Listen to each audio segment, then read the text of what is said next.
All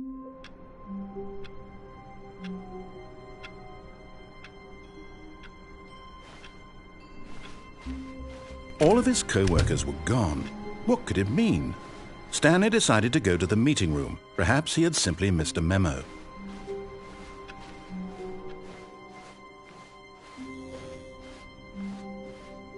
When Stanley came to a set of 2 open doors, he entered the door. This was not the correct way to the meeting room, and Stanley knew it perfectly well. Perhaps he wanted to stop by the employee lounge first, just to admire it. Ah, yes, truly a room worth admiring. But eager to get back to business, Stanley took the first open door on his left. Stanley was so bad at following directions, it's incredible he wasn't fired years ago. Look, Stanley, I think perhaps we've gotten off on the wrong foot here. I'm not your enemy, really, I'm not. I realize that investing your trust in someone else can be difficult, but the fact is that the story has been about nothing but you all this time. There's someone you've been neglecting, Stanley. What? Really? I was in the middle of something. Do you have zero consideration for others? Are you that convinced that I want something bad to happen to you? Why, I don't know how to convince you of this, but I really do want to help you, to show you something beautiful. Look, let me prove it. Let me prove that I'm on your side. Give me a chance. Now listen carefully, this is important. Stanley walked through the red door.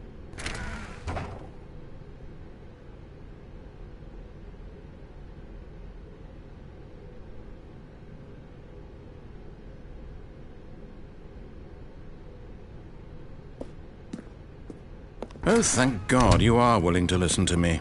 Do you see that I really have wanted you to be happy all this time? The problem is all these choices. The two of us always trying to get somewhere that isn't here. Running and running and running, just the way you're doing right now. Don't you see that it's killing us, Stanley? I wanted to stop. We would both be so much happier if we just stopped. And I think I have a solution. Here, let me show you.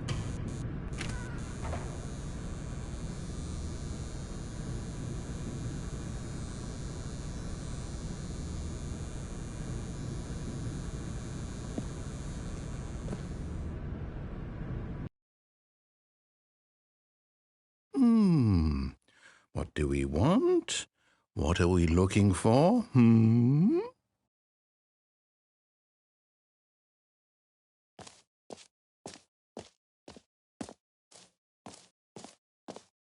Here. Yes. Oh, it's beautiful, isn't it? If we just stay right here, right in this moment with this place, Stanley, I think I feel happy. I actually feel happy.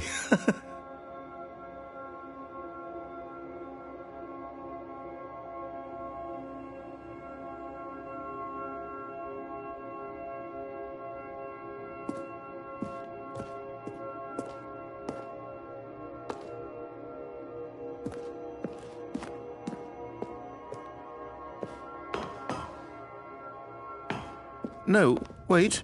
Where are you going?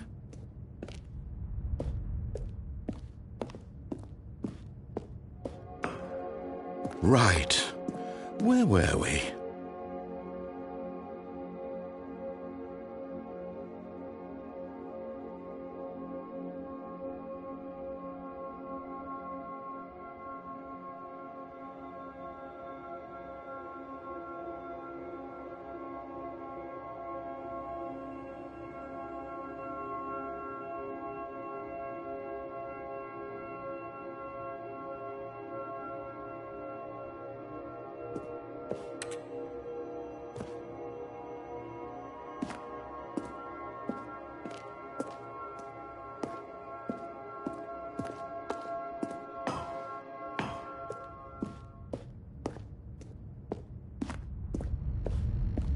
Oh no! Stay away from those stairs. If you hurt yourself, if you die, the game will reset. We'll lose all of this. Please, no, Stanley, let me stay here. Don't take this from me. Please, Stanley. No! Oh, Thank God. You lived. You had me worried there for a moment. No. No, what are you doing, Stanley? Please, I'm asking you not to take this away from me. I can't go back to what I was before. If you die, we'll both go back. Why are you doing this? Stanley, let's go back to the other room. Can you do that for me? My God, is this really how much you dislike my game? That you'll throw yourself from this platform over and over to be rid of it? You are literally willing to kill yourself to keep me from being happy. Am I reading the situation correctly? Or maybe you're just getting a kick out of it. I don't know anymore. I just wanted us to get along. But I guess that was too much to ask. It looks like you wanted to make a choice after all. Well, this one is yours.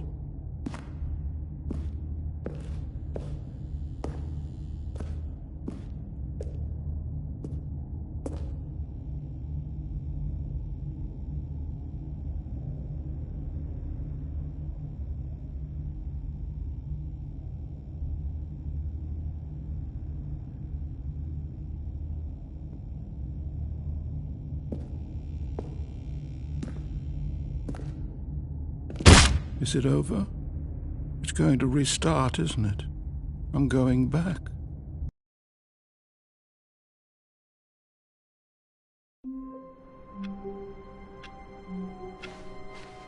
All of his co-workers were gone.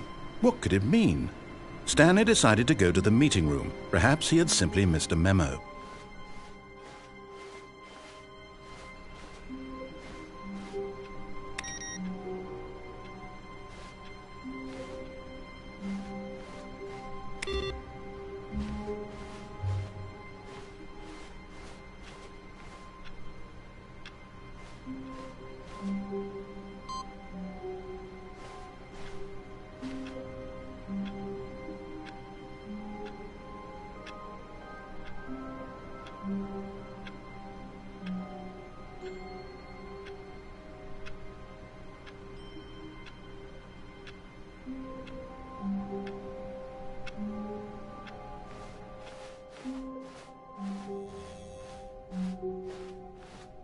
When Stanley came to a set of 2 open doors, this was not the correct way to the meeting room, and Stanley knew it perfectly well. Perhaps he wanted to stop by the employee lounge first, just to admire it. Wow, yes, this room. What a beautiful room. What a gorgeous, gorgeous room.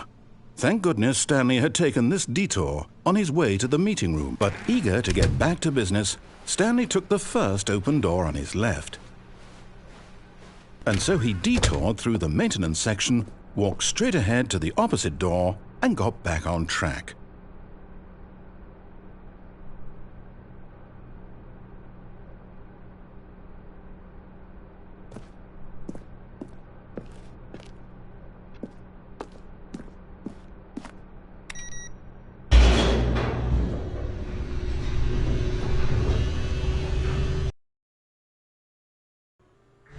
But Stanley didn't want to go back to the office. He wanted to wander about and get even further off track. So now in order to get back, he needed to go, from here it's, left. Oh, no, it's to the right, my mistake.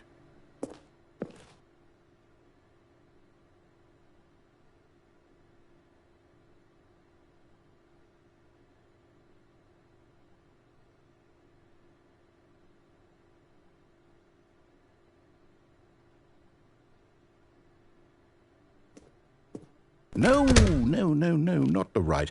Why would I have ever said it was to the right? What was I thinking? It's clearly... Oh dear, would you hold on for a minute, please? Now, let's see. We went down right, left, down, left, right. Yep, okay, yes. I've got it now. This story is absolutely, definitely this way.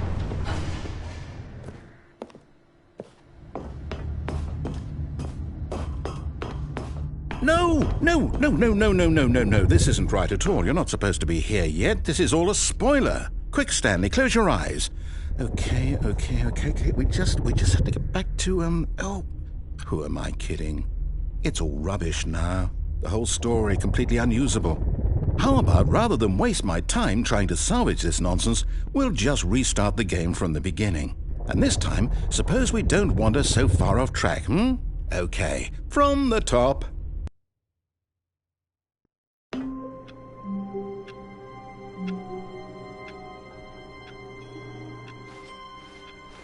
All of his co-workers were gone. What could it mean? Stanley decided to go to the meeting room. Perhaps he had simply missed a memo.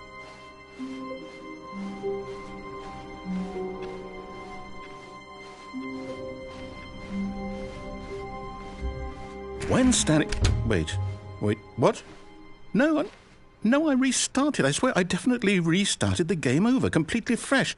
Everything should be... Or did something change? Stanley, did you change anything when we were back in that room with all the monitors? Did you move the story somewhere or... Hold on. Why am I asking you? I'm the one who wrote the story. It was right here just a minute ago. I know for sure that it's here somewhere. Okay, then. It's an adventure. Come, Stanley. Let's find the story.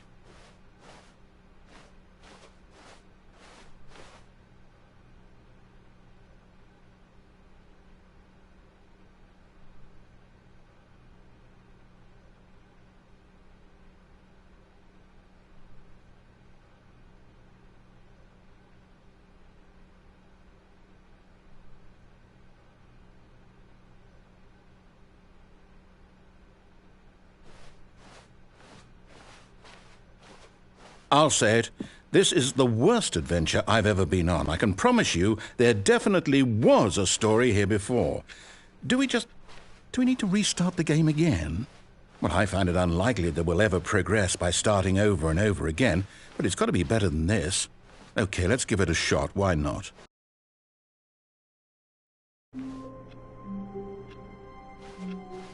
All of his co-workers were gone. What could it mean? Stanley decided to go to the meeting room. Perhaps he had simply missed a memo.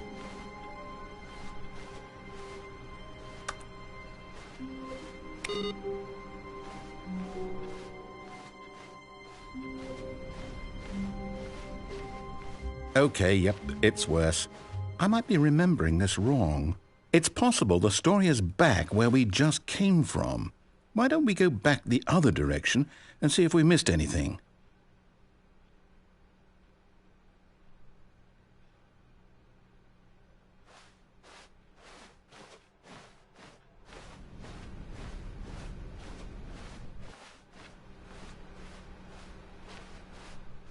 Aha!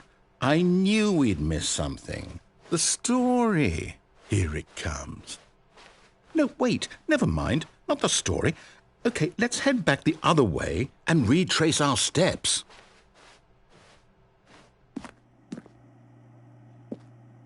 Now this...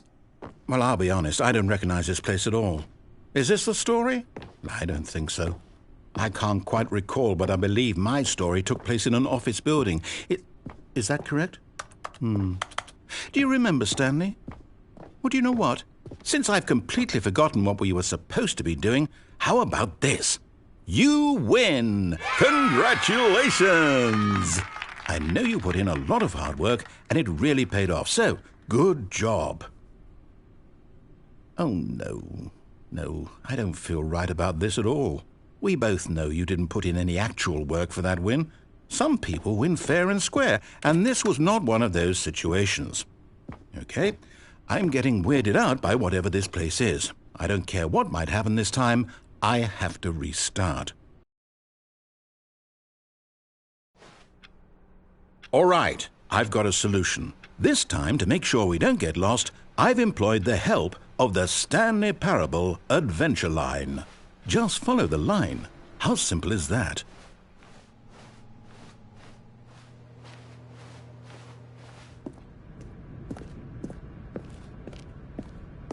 You see, the line knows where the story is. It's over in this direction. Onward, Stanley, to destiny. Though, here's a thought. Wouldn't wherever we end up be our destination, even if there's no story there? Or to put it another way, is the story of no destination still a story? Simply by the act of moving forward, are we implying a journey such that a destination is inevitably conjured into being via the very manifestation of the nature of life itself? Whoa. Hang on. That got a bit weird back there. Well, I'd like to apologize. Not sure where I was going with all that. You know what? I think what we need right now is a bit of music to lighten the mood.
Cut the music, go back and look at that fern.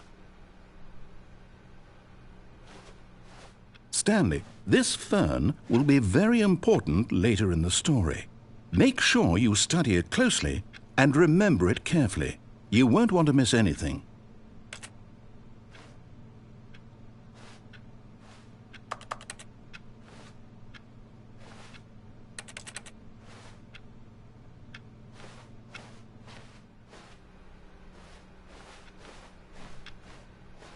Wait, what? We're back at the office? No.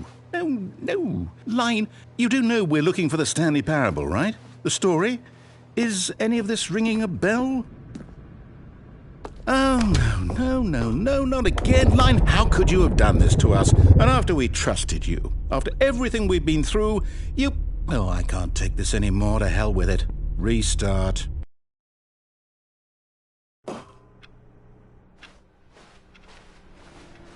You know what, Stanley? I say forget the adventure line. What's it ever done for us? We're intelligent people, right? Why can't we make up our own story? Something exciting, daring, mysterious. Ooh, this all sounds perfectly doable. Why don't we simply start wandering in, well, I don't know. How about this direction?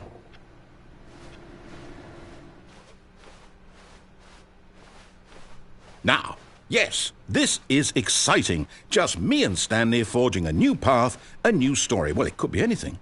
What do you want our story to be? Go wild. Use your imagination. Whatever it might be, Stanley, I'm ready for it. Oh, no, not you again. Stanley, I'd also like to veto the line from having any role in our awesome new story. No lines or monitor rooms. Just don't acknowledge it, and we should be fine.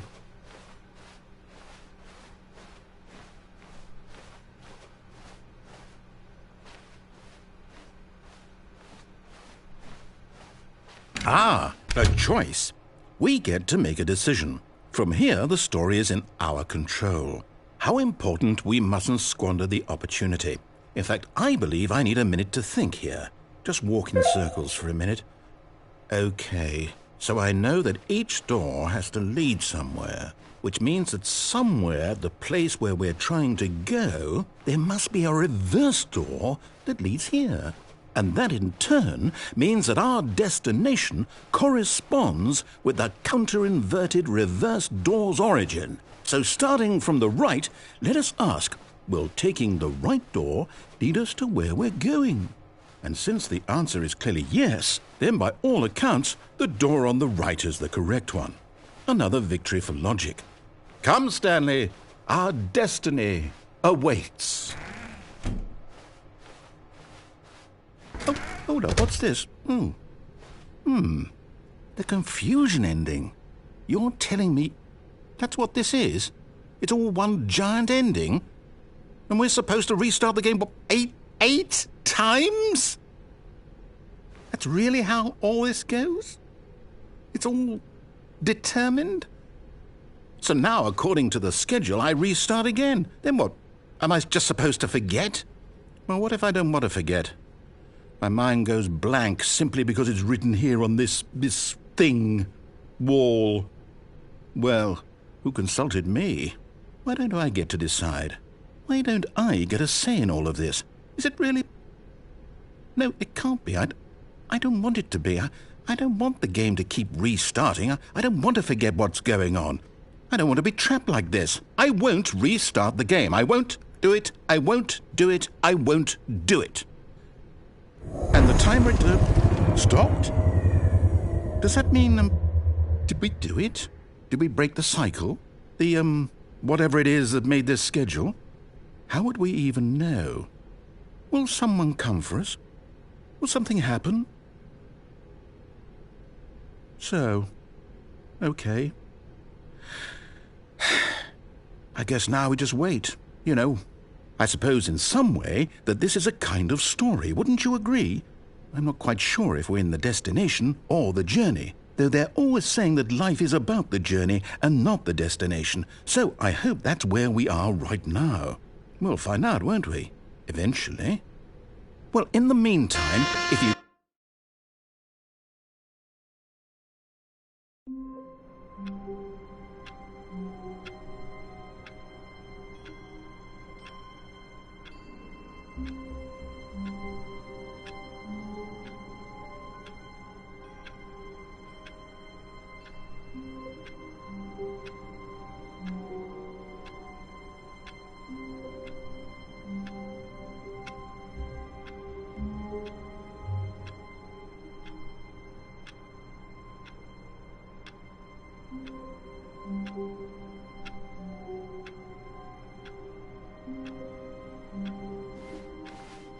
All of his co-workers were gone. What could it mean? Stanley decided to go to the meeting room. Perhaps he had simply missed a memo.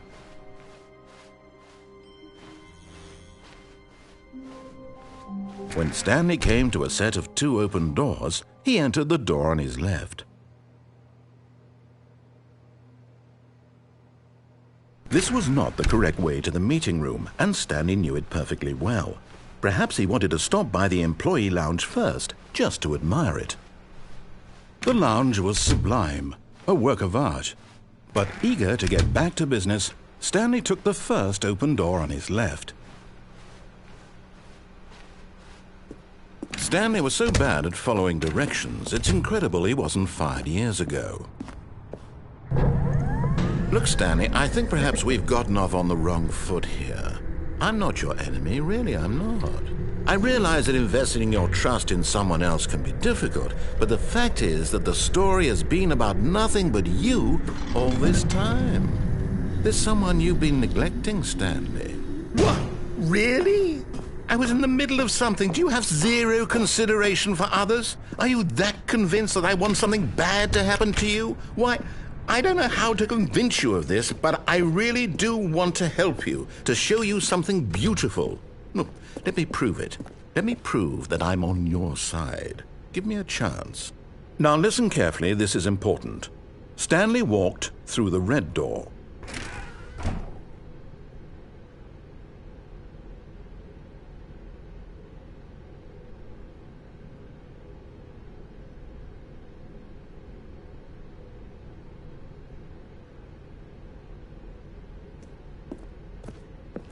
Aha, perhaps you misunderstood. Stanley walked through the red door. I still don't think we're communicating properly. Stanley walked... All right, fine, go ahead, Stanley. You want to know so badly what's out there? You want to find out what lies at the end of this road you've chosen? Well, don't let me stop you. You see? There's nothing here. I haven't even finished building this section of the map, because you were never supposed to be here in the first place. Broken rooms, exposed developer textures. Is this what you had wanted? Was it worth ruining the entire story I had written out specifically for you? Do you not think I put a lot of time into that? Because I did. And in the end, it was all for nothing, because this is what you wanted to see. Help me here, Stanley. Help elucidate these strange and unknowable desires of yours. What would have made this game better? What did you want to see? Vehicles? Skill trees? Work with me. You've given me absolutely nothing so far. Tell you what, let me take a stab in the dark at a new design, and you can give me some feedback. There we go. A third option. This already feels leaps ahead of where we were before. Go ahead, Stanley. Take it for a spin.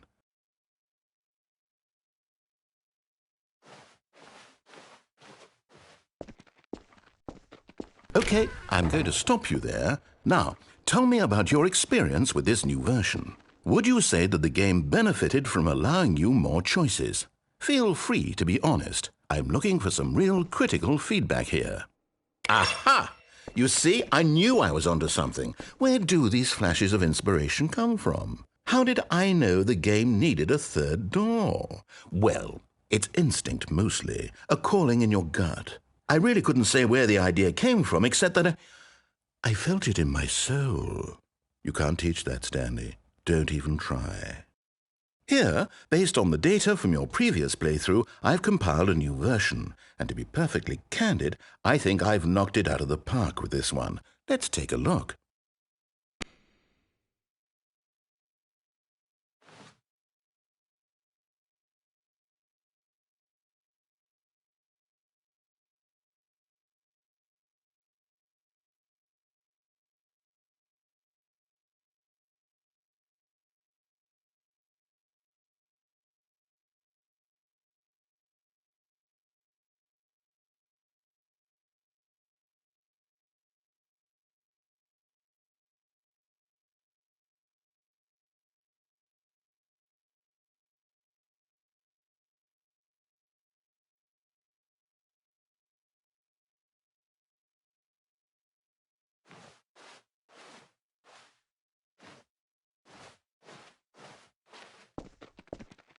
Now, would you say that competitive leaderboard helped you feel motivated to keep walking through doors? Again, honest answers, please.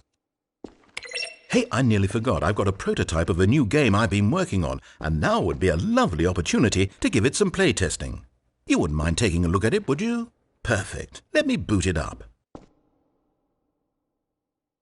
In this game, the baby crawls left towards danger. You click the button to move him back to the right, and if he reaches the fire, you fail. It's a very meaningful game, all about the desperation and tedium of endlessly confronting the demands of family life. I think the art world will really take notice. But of course, the message of the game only becomes clear once you've been playing it for about 4 hours. So why don't you give it 4 hours of play to make sure it's effective? Be sure to keep notes on your experience.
You heartless bastard. Did you do it because you hate babies or purely to spite me? Because if it's the latter...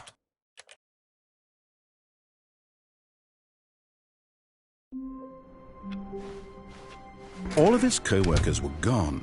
What could it mean? Stanley decided to go to the meeting room. Perhaps he had simply missed a memo. Oh, good. You noticed my sign. Yes, I have something very exciting to show you.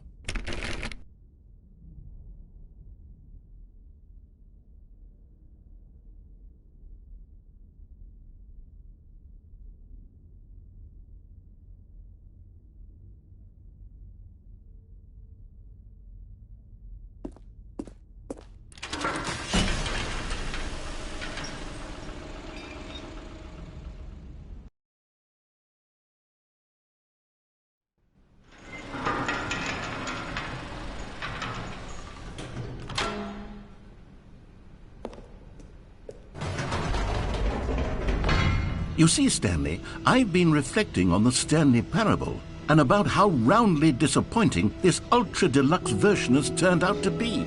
The original Stanley parable was a landmark, and any new content for it should live up to that legacy. So forget this ultra deluxe nonsense. I say we take it one step even further. Which is why I'm very proud to announce for the first time ever, the Stanley Parable 2.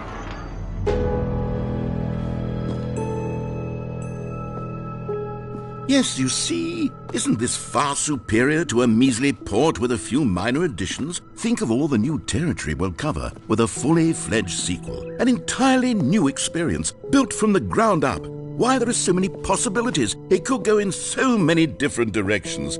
This is what fans have truly been asking for.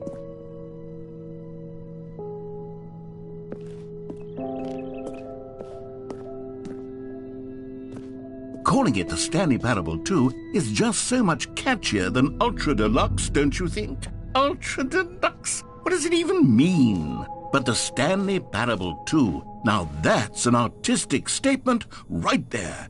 It's future-oriented. It screams progress and innovation and long-term franchising potential.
Now, to be clear, I haven't quite nailed down what exactly the Stanley Parable 2 is going to be, but let's take a look at some of the features I've been developing for it.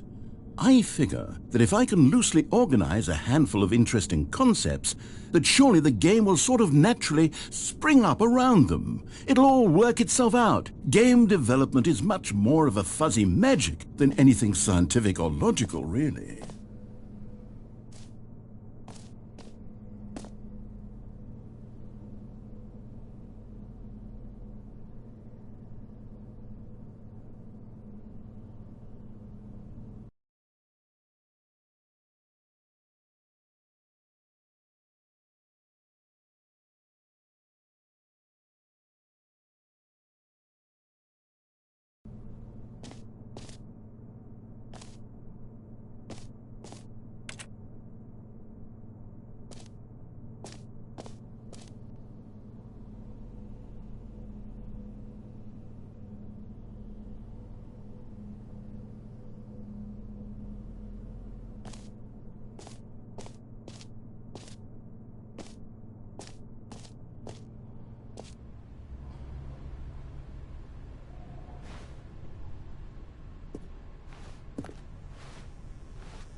Here we are. Go on, try out some of the new features.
For the Stanley Parable 2, I asked myself, what do players really want? And of course, the first and most obvious answer is that they want to be individually recognized and validated as people. So with that in mind, my first addition to the game is this button which speaks the name of the person playing the game. Isn't that wonderful?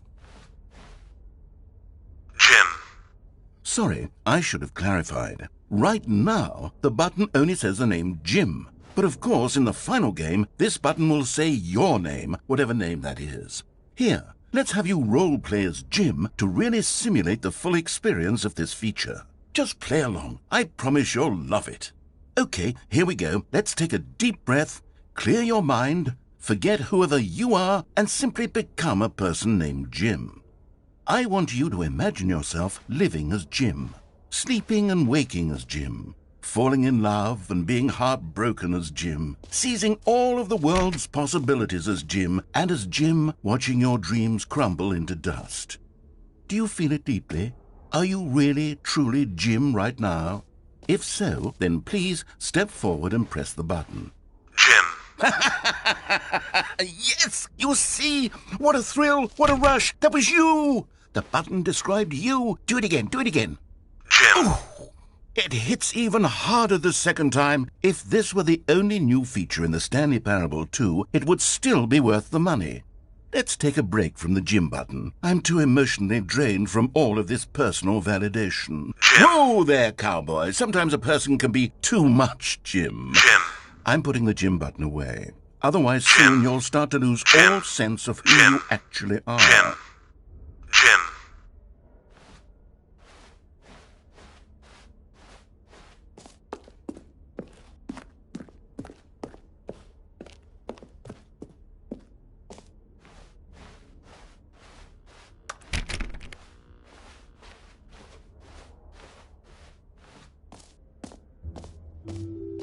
I suppose I could allow only people named Jim to play the Stanley Parable 2. That would actually save me the work of finishing this feature.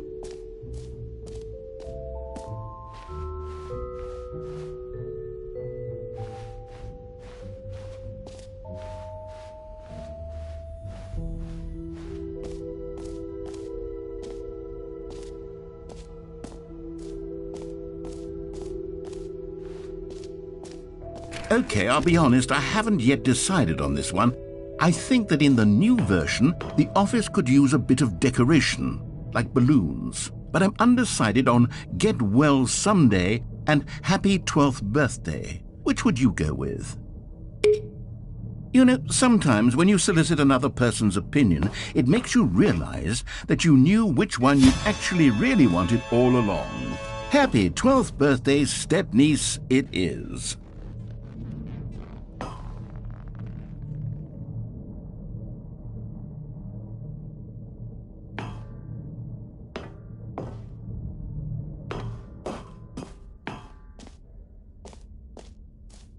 Or actually, maybe I should have gone with...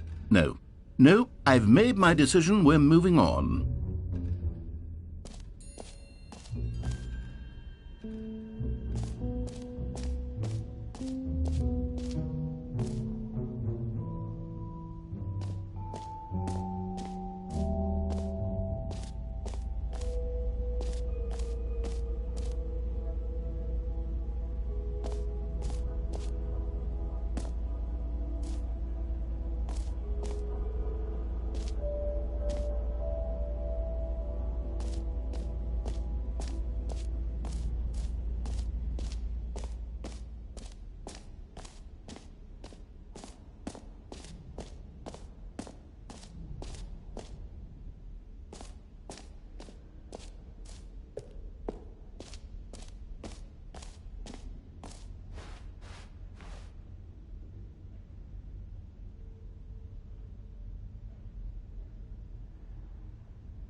Ah, collectibles. Now it's a real video game. In the Stanley Parable 2, you'll run around gathering up these miniature Stanley figurines. And what's truly innovative is that there will be no reward for collecting all of them. I don't want to stifle the intrinsic joy of watching a number go up. You simply collect all of them, and then you move the hell on with your unremarkable life.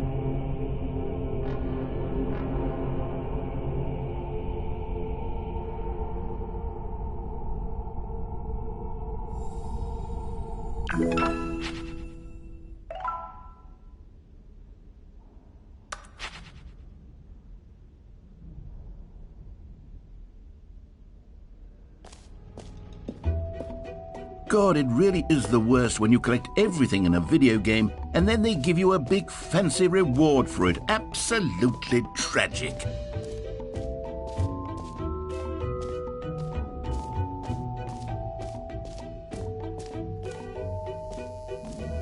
Now, here's something special. You remember that broken test trophy that got left in the game on accident? Well, I'm developing a technology to simply give you the trophy. Yes. You see, you'll come to this lever, and when you pull it, the trophy will be given to you. It's a simple... Okay, perhaps I should have clarified. This is technology that will exist. Right now, the trophy is still fully broken. I'm not a wizard, Stanley, but I guarantee it will be fixed in the sequel to at last satisfy the hordes of ravenous fans all over the world who have been uproariously demanding this feature. Gamers, we hear you, and I promise it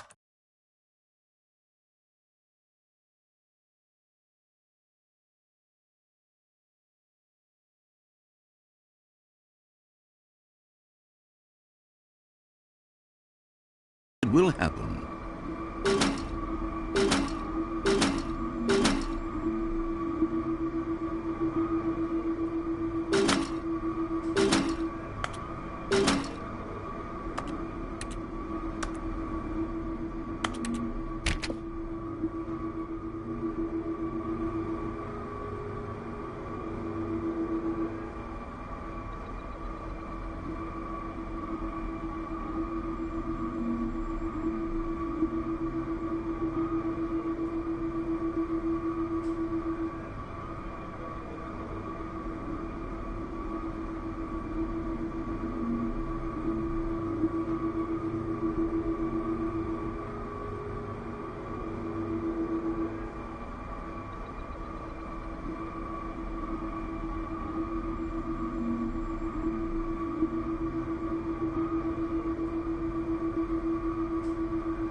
What else? What other exhibits haven't we seen yet? You know what? Let's bring the jump circle back for Stanley Parable 2 as well. It's a... Oh, wait. You already spent all your jumps the first time we saw the jump circle? Oh well. I suppose it can just be a nice decorative piece then.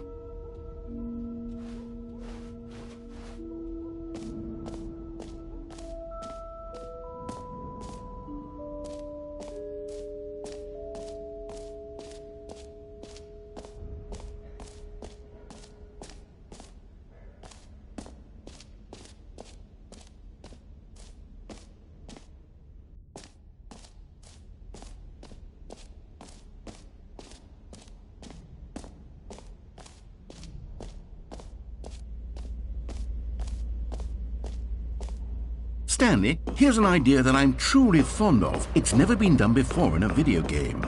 This is in fact a hole that you can fall down forever. That's right. Infinite falling. You can fall until the end of time if you like. A stunning leap forward for video games as a medium.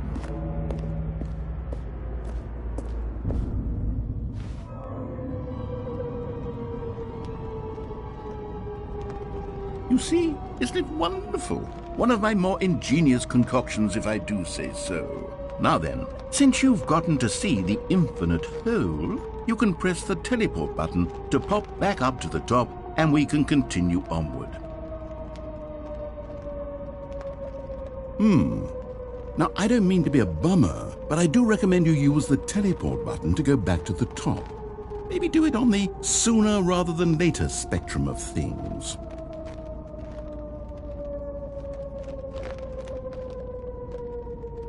Okay, Stanley, I don't know quite how to say this tactfully, but it's possible that I slightly exaggerated the infinite nature of the hole. Is it a very, very deep hole? To be certain it is. It's an extremely deep hole. I don't want anyone to say that it isn't an astonishingly deep hole. It is. Is it infinite? Well, that sort of depends on your definition of infinity. From one perspective, the... Great! Now, I'm very excited to show you even more of my ideas for the sequel.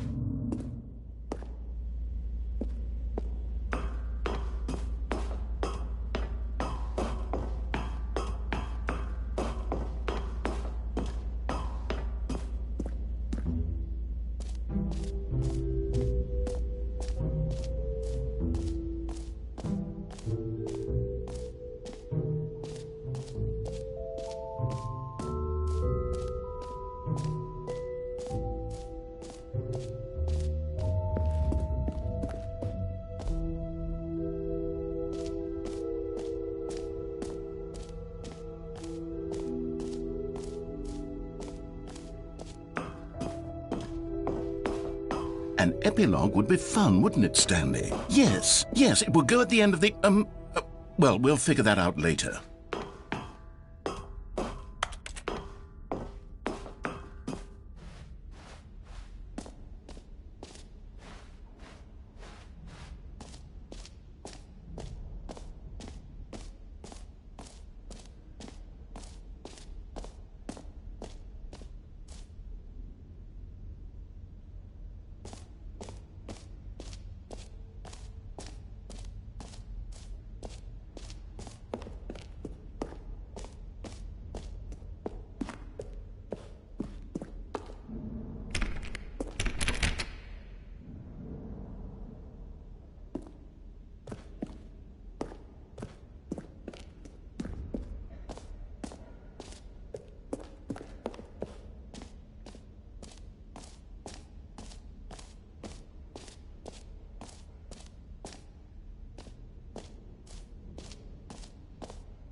A common complaint of the Stanley Parable was that it was confusing and paradoxical, that it engendered a chaotic sense of reckless despair in those who played it. Well, I am happy to say that after much consideration, I've engineered a clever solution to this fundamental problem with the game. It's the Stanley Parable Reassurance Bucket. You see, Stanley, anytime you're holding the bucket, a sense of calm and ease will fill your mind and your heart. It's true. As long as you hold on to the bucket, the many disorienting contradictions of the Stanley parable will feel perfectly normal and perhaps even comforting. You may even come to long for the gentle embrace of jarring cognitive dissonance while the bucket is in your arms. And to be honest, it's a much more convenient solution for me than actually redesigning the game to be less uncomfortable. Can you imagine what a pain in the ass that would be? Yes, the bucket is the perfect solution. Come on, give it a try.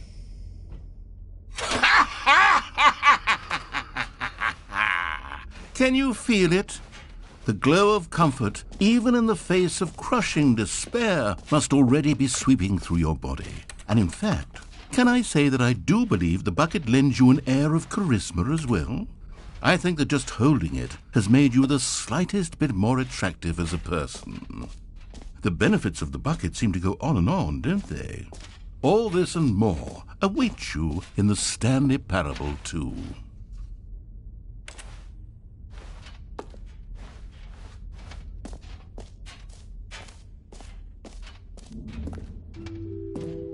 Does anyone give out awards for most enjoyable bucket in a video game? That really should be an award if it isn't already.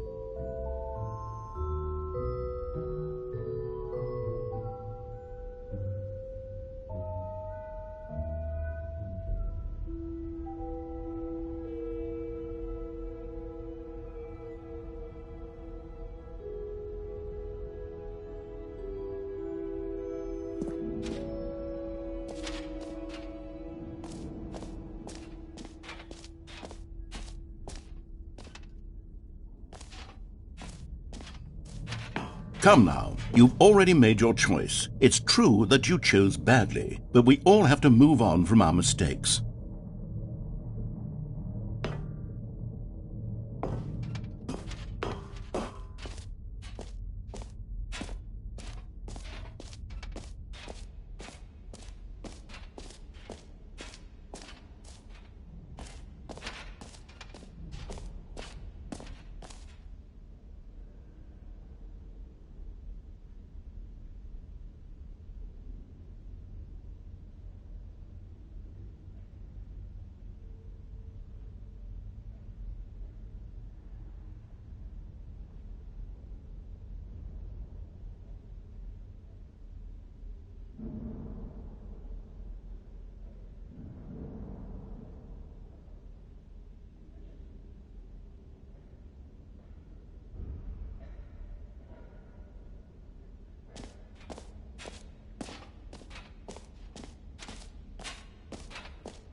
All right, have you seen everything you wanted to? Ready to move on now?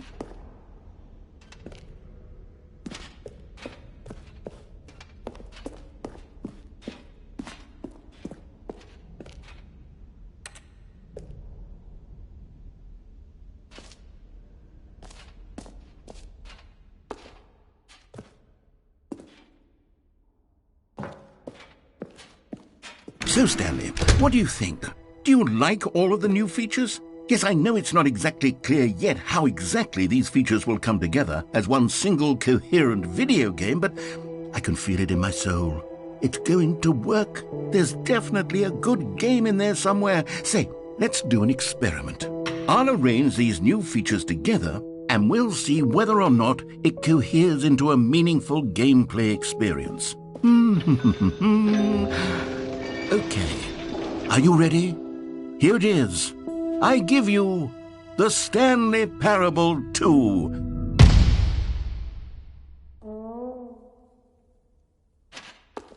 I mean, there's potential here, right? It's sort of... Okay, never mind. Hold on. Let me do a different arrangement. Okay, yes, this is much better. I feel good about this. Here we go. Version 2. Who am I kidding, Stanley? This isn't a coherent video game at all. It's a lot of gags. And I do very much enjoy creating gags, but they don't add up to anything. I wanted more than anything to create a sequel that would capture all the magic of the first game. I wanted fans to love it. No matter how good these gags are, they won't stand on their own. They would need the structure and the gameplay of the original. Wait, maybe that's it. I can take the original Stanley Parable and simply, well, insert a few of my new features into it. Tastefully, of course. With respect. With care for the vision and integrity of the original game. Would it possibly work? I suppose it could. But it would need a really, really tremendous title screen. A title screen that says with bold and uncompromising conviction, "This is the Stanley Parable 2." Let me see if I can whip something up. All right, perfect. Go ahead. Take a look.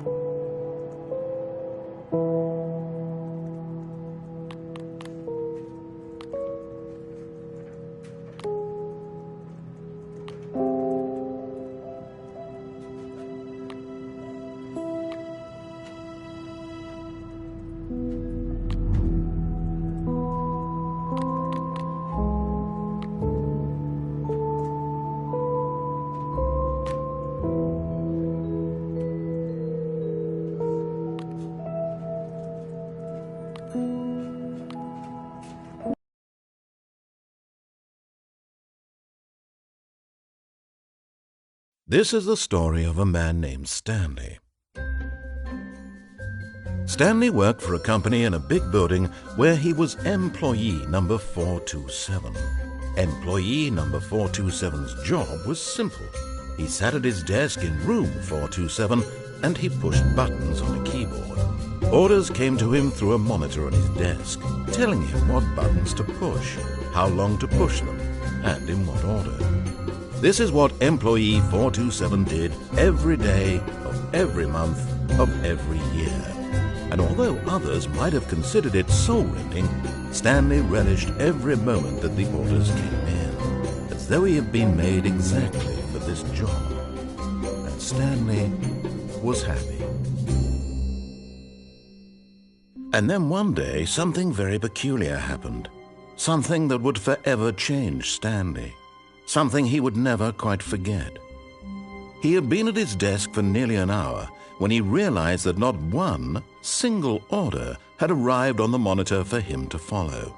No one had showed up to give him instructions, call a meeting, or even say hi. Never in all his years at the company had this happened, this complete isolation. Something was very clearly wrong. Shocked, frozen solid, Stanley found himself unable to move for the longest time. But as he came to his wits and regained his senses, he got up from his desk and stepped out of his office.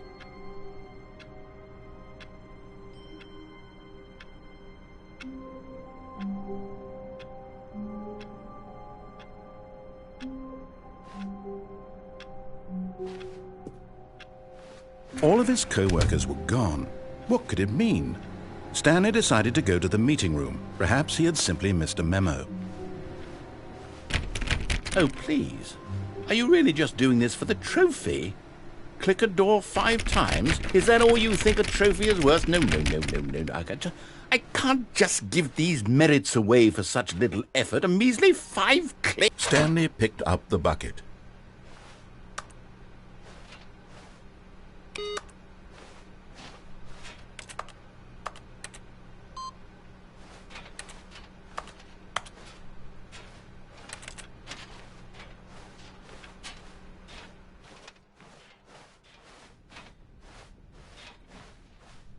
Stanley clutched the bucket tightly to his chest and entered the door on his left.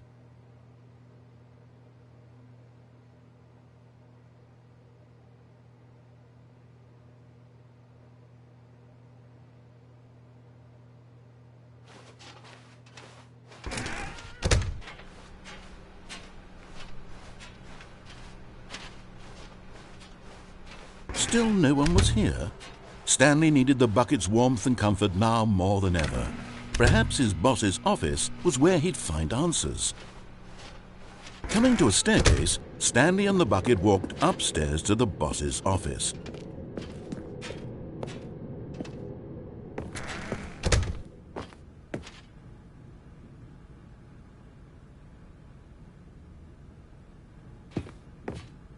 Stepping into his manager's office, Stanley was once again stunned to discover not an indication of any human life.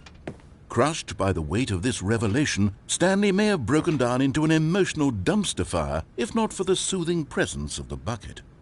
Even now, in his darkest of hours, did the bucket's warmth and guiding light pierce the dark clouds of confusion and chaos.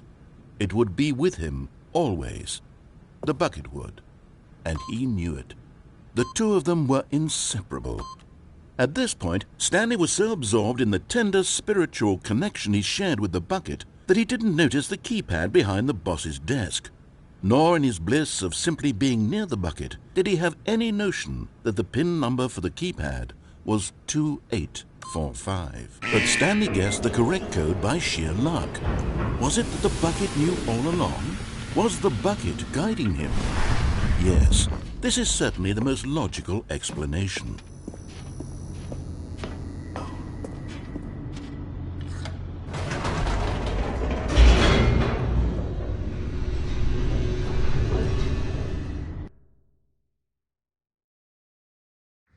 The elevator raced downward, plummeting towards an unknown fate. It would be all Stanley could do to keep himself together, if not for the bucket.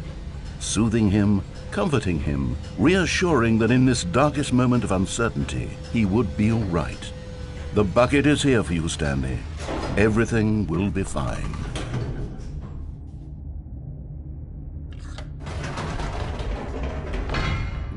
Wait, Stanley said to the bucket. Can we go back up? When I was pressing those keypad buttons, there was something very intriguing about the number 3. I want to go back so I can try pressing the number 3 again. The bucket said nothing.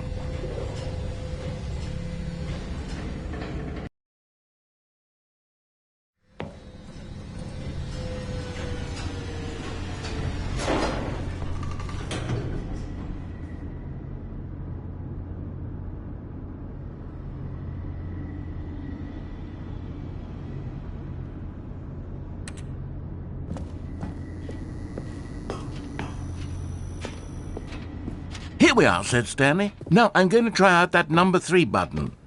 He took the bucket over to the keypad and began absolutely slamming on the number 3 over and over and over.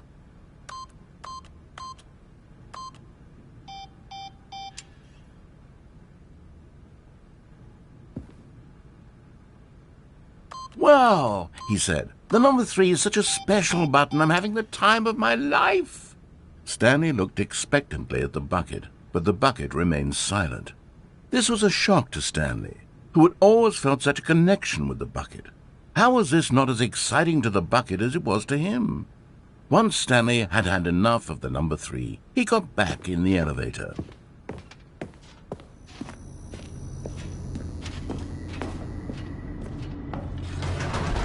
Perhaps the bucket had missed something. Perhaps it had not seen how much joy Stanley got from slamming the number 3 repeatedly.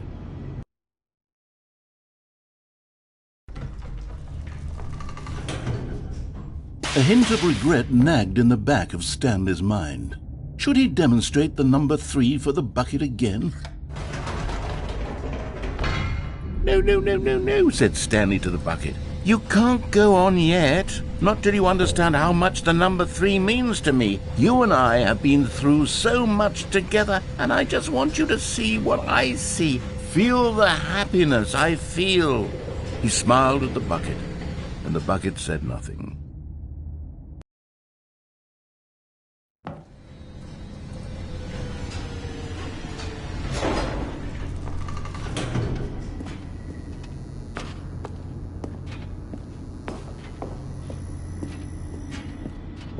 Here we go, said Stanley. This time I'll really show you. He ran to the number 3 and began to wail on it like a musician on a beloved instrument, weaving a concerto of truth and passion. He wielded the number 3 like a fine artist would wield a paintbrush. He told stories through the number 3, stories of his dreams and hopes and fears. And the whole time, he looked to his bucket for a reaction of some kind. Anything to let him know that the bucket appreciated what he was doing. The bucket conveyed absolutely nothing at all, only silence. Crushed by a wave of dejection, Stanley returned to the elevator.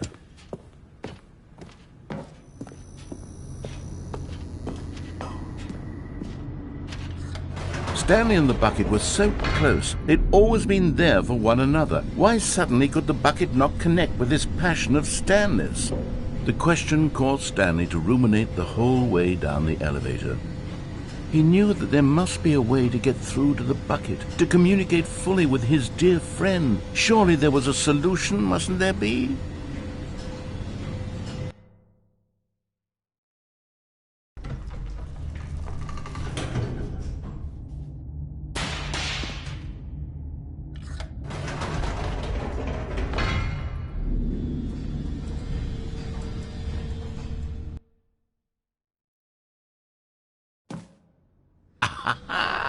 Said Stanley. I know what to do.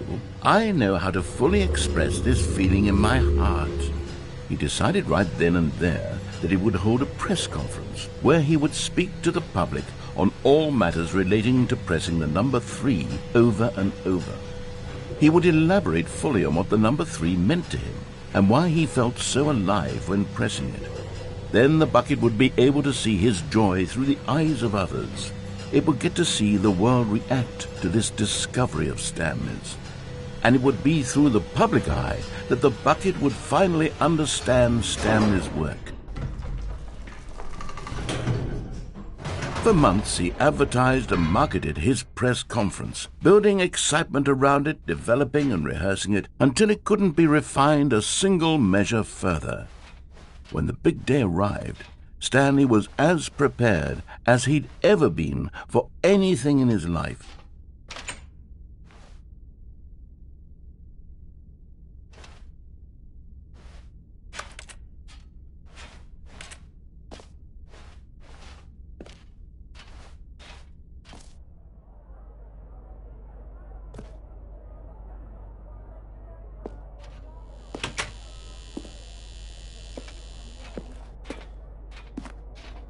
This was it.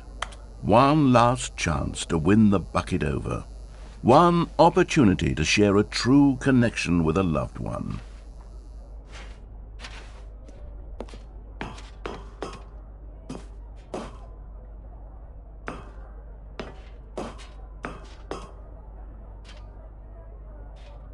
There was no one here.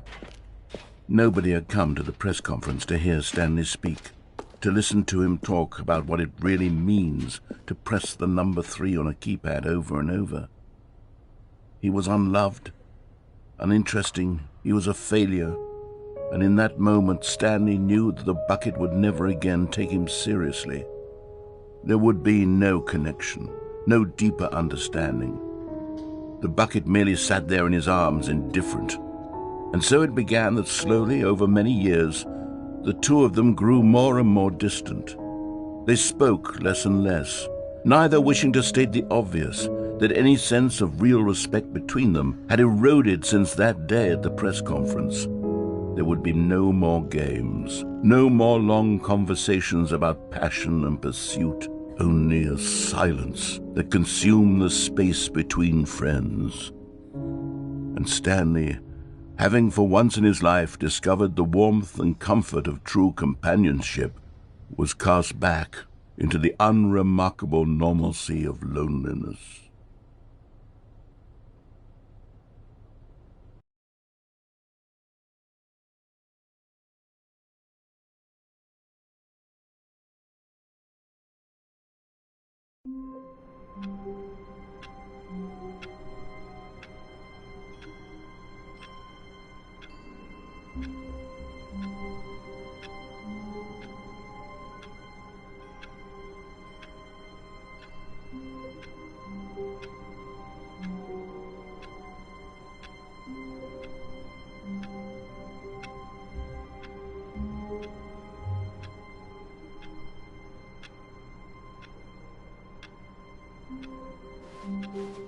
All of his co-workers were gone.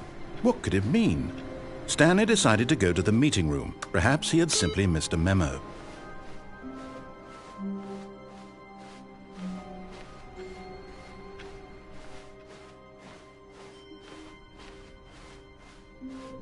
When Stanley came to a set of 2 open doors, he entered the door on his left.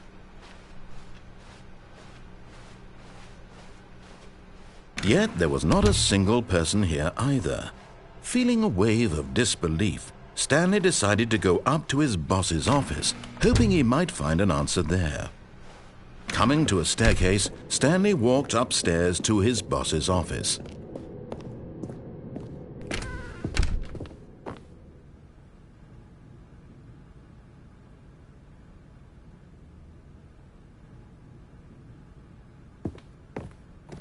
Stepping into his manager's office, Stanley was once again stunned to discover not an indication of any human life.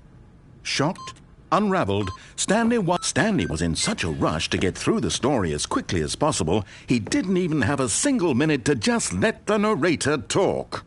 That kind of anxiety isn't healthy, so he relaxed for a few moments with some calming New Age music.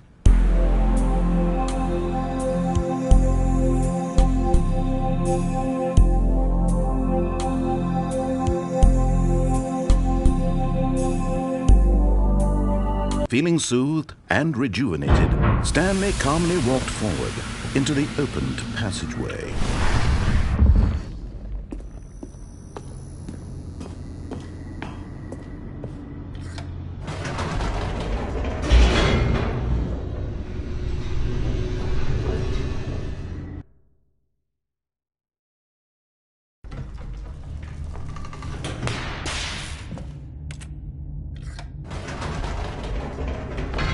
Whoops, nope, never mind. Stanley actually got back into the elevator and went back up. Silly me. Why did Stanley do that when he knew that it would just lead back to his boss's office? Well, that's a great question. I just can't wait to find out.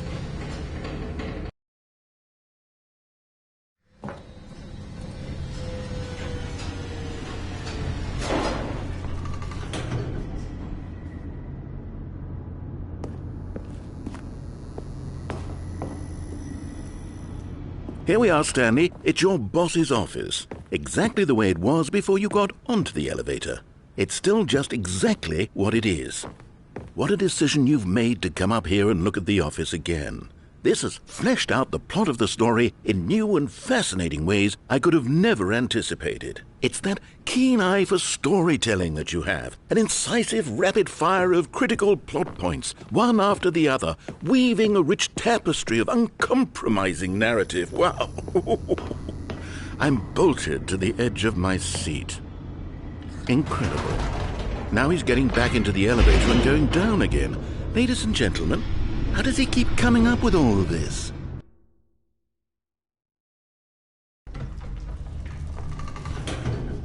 Surely this time Stanley will walk forward into the spooky corridor, won't he? Did you think we were going to go forward down the spooky corridor? No. It's time once again to go back up in the elevator. I can't even begin to grapple with what might be up there. Is it the boss's office again? Or what if it's the boss's office this time? The suspense is killing me.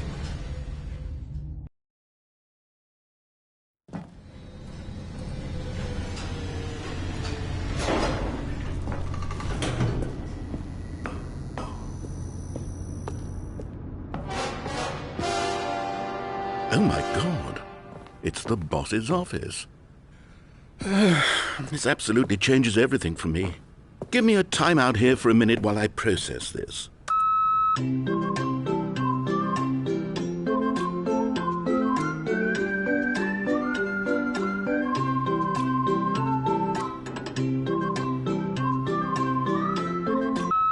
Okay, I'm ready. I'm prepared to embrace this stunning revelation and to move forward with... No, wait. No, I need more time to process.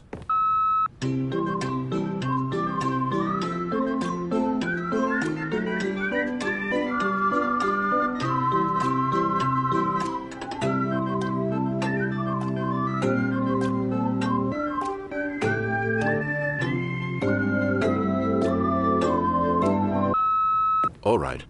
I have fully come to terms with it. I have made space in my worldview for this astonishing new reality.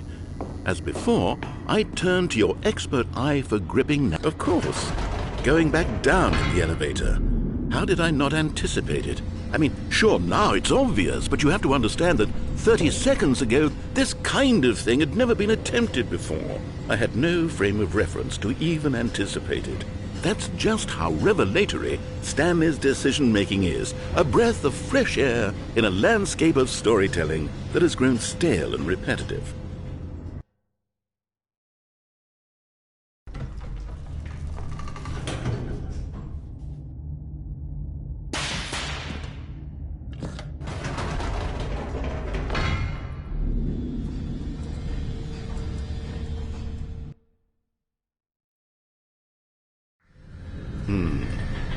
You know what? I've just thought of something. Hold on, let's stop for a moment. Don't you realize? It's the anticipation, Stanley. You and I, we have no way of knowing what will be at the top of this elevator. But the suspense, the agony of waiting and anticipating and having to guess, that's the real thrill. Oh, I simply don't want to let that feeling go. It's so precious, so fleeting. Why don't we take this elevator ride nice and slow? There we go. Isn't this so much more exciting? You know, Stanley, it seems like nowadays the only thing that audiences want is to be shocked as loudly and frequently as possible. They want big, explosive moments flung right in their faces from the very moment that things get started. But where's the tension? Where's the trust in the audience to build a slow and nuanced appreciation for the story, the characters? Why aren't we given time to imagine the surprises, to have to think and to anticipate, and then to marvel at the eventual reveal? This is storytelling, Stanley. What you and I are doing right now. This is the most exciting narrative to be developed in years, and it's really all because of you. You're the one who took this bold step of revisiting the exact same locations over and over. Truly, I mean it. This is unique and different. It's not like anything else out there. You see, I want stories that surprise me, Stanley. I want to have to think. I want to be engaged and not pandered to. We're being fed such unimaginative drivel all the time, and we all know it, which is why we're so starved for content that makes us feel sharp and vital and alive.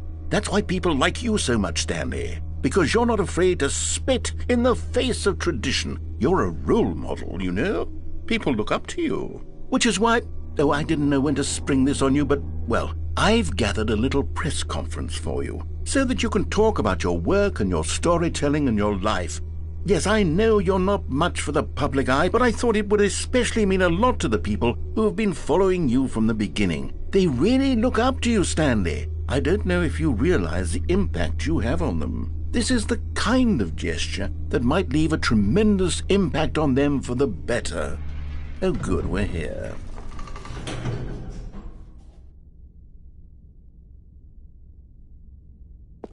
Okay, the room where we're holding the press conference should be just around the corner here somewhere.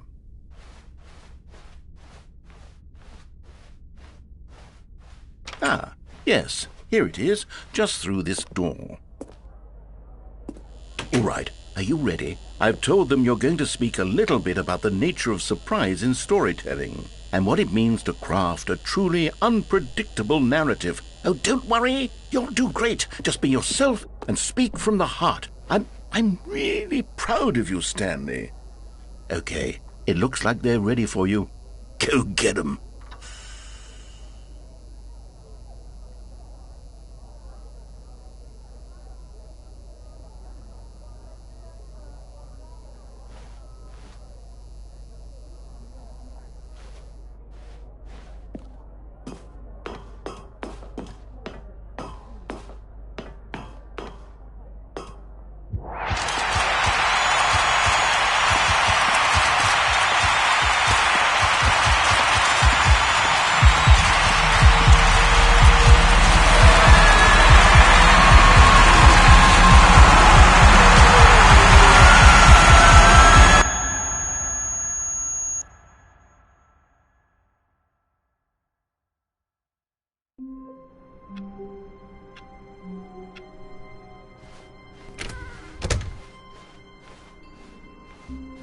When Stanley came to a set of 2 open doors, he entered the door on his left.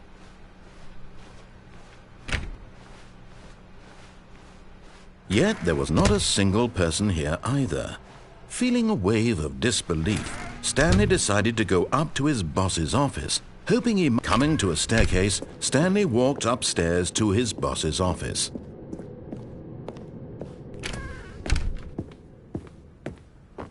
Okay, I think we all know the drill by now. Blah, blah, blah. Dark secrets, the keypad. Stanley pushes some buttons. Oh, hey, look, it's a new passageway. Quelle surprise.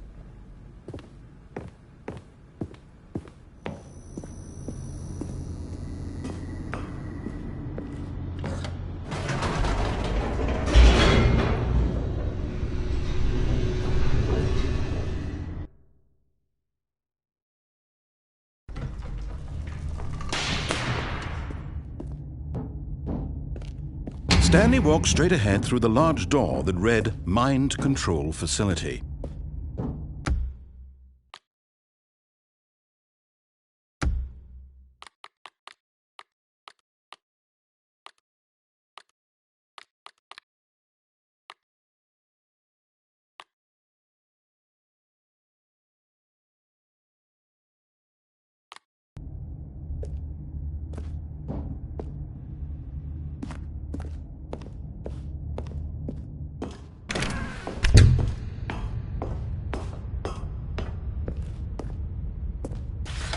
The lights rose on an enormous room packed with television screens. What horrible secret did this place hold? Stanley thought to himself. Did he have the strength to find out?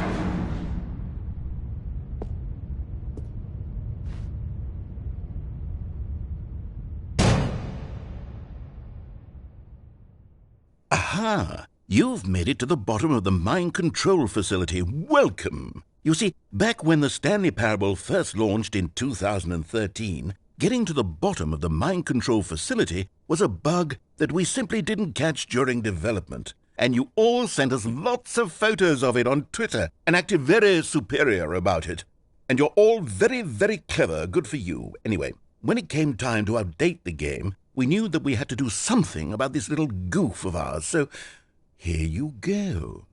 New content. You can call it the bottom of the mind control room ending, if that enhances your perception of the value of these updates. Isn't that what you crave? New content? Always more content, more content, more. And I'm here to give it to you. I'm here to make it seem like we really covered every nook and cranny of the game with secrets and Easter eggs. How about this? We wrote a new piece of music just for this section. You won't hear it anywhere else in the game. It's a secret that's just for you. That's how special you are. We call this track, Good Job You've Made It to the Bottom of the Mind Control Facility. Well done.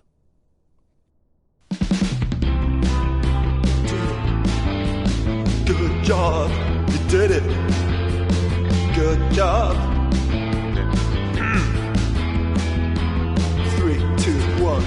Good job, you made it to the bottom of the mind control facility. You jumped on the catwalk. You should have been careful. You should have been careful. It used to be a bug, but now it's an ending. Now it's an ending.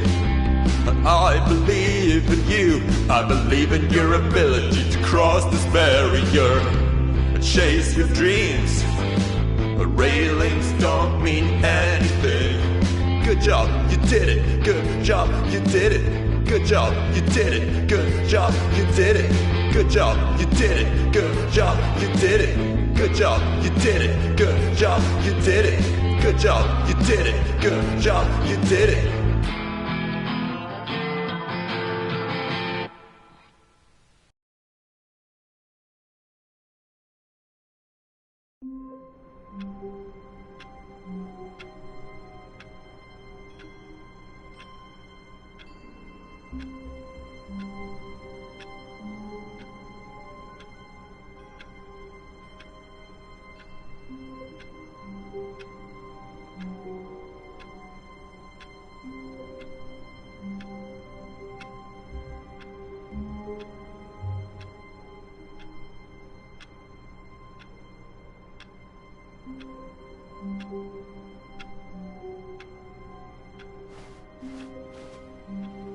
A soft wind blew outside and perhaps rain started, and if it did, it stopped shortly after. Stanley hoped that he would one day see weather.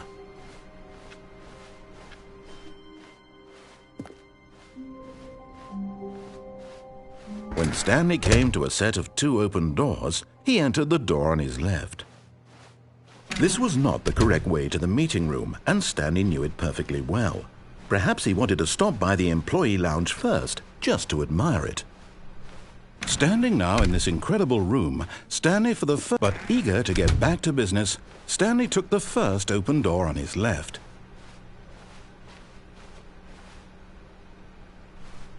Stanley was so bad at following directions, it's incredible he wasn't fired years ago.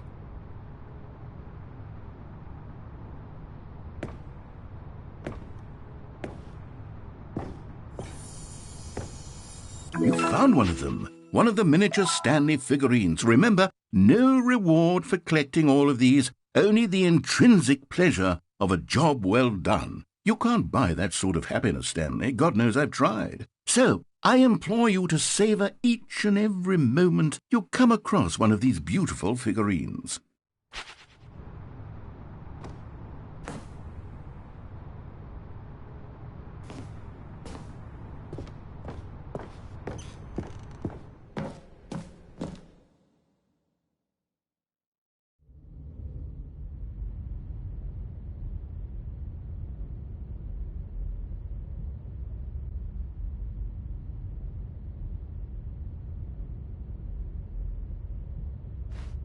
Stanley had now gotten himself so far off the beaten path that it seemed the office had begun. So far off the beaten path that it seemed the office had begun. So far off the beaten path that it seemed the office had begun. So far off the beaten path that it seemed the office had begun. So far off the beaten path that it seemed the office had begun. So far off the beaten.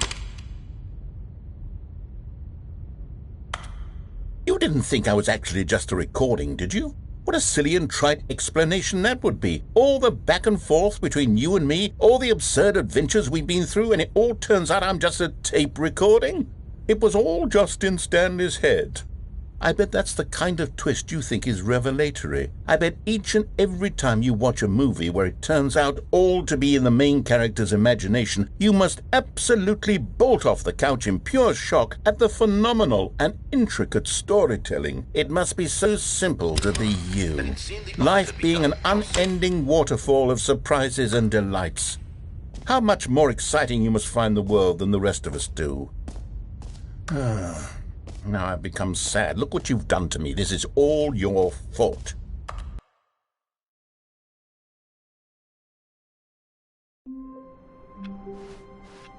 All of his co-workers were gone.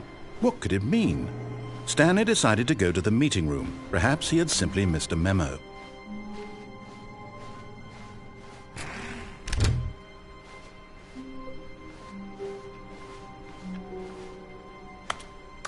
Stanley lifted the bucket into his arms, and a wave of comfort rushed over him.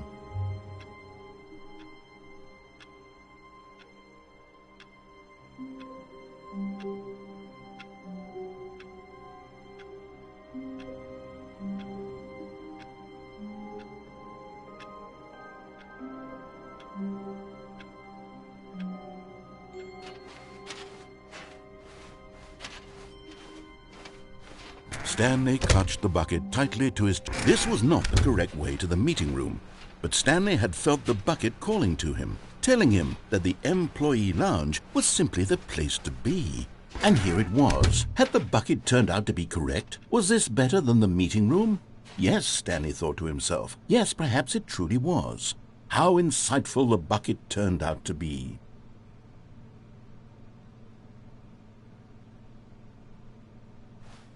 No, never mind. The bucket was wrong.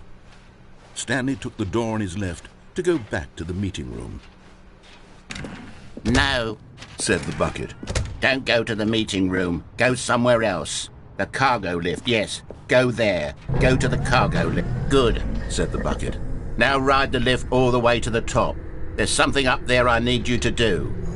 Stanley did not question why or how this bucket was speaking to him. It should have alarmed him, of course, because buckets can't talk. But Stanley chose not to think about this obvious fact. He was firmly convinced that the bucket had spoken to him, and he unthinkingly did whatever the bucket asked.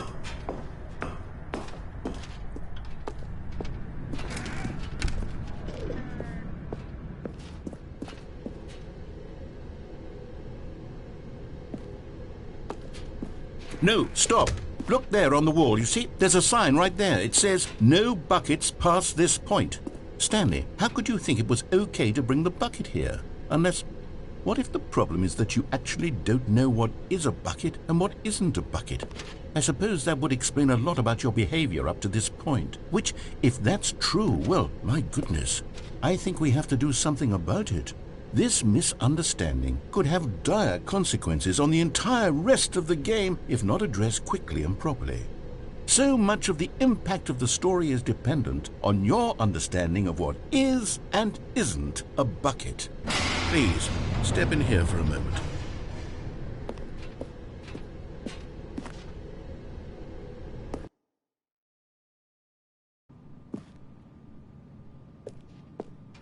Now then, I'm going to run you through some test scenarios, and you'll tell me whether or not the thing I'm showing you is a bucket. Simple enough, right? This should tell us everything we'll ever need to know about what is or is not a bucket. Okay, let's begin. Item 1. Is this a bucket? Incorrect. It is a hologram of a bucket, not an actual bucket.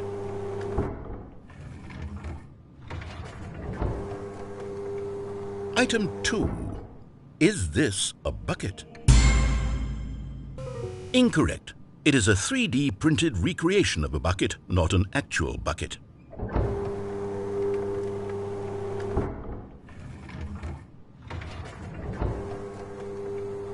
Item 3. Is this a bucket? Incorrect. This is a bucket.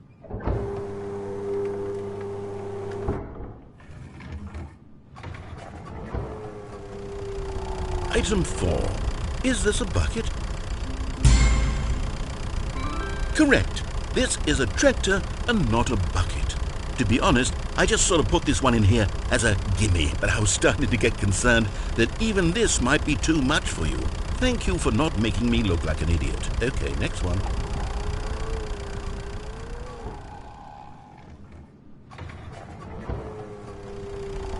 Is this a bucket?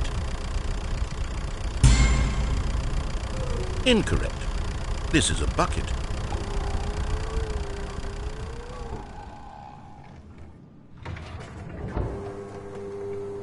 Item 6.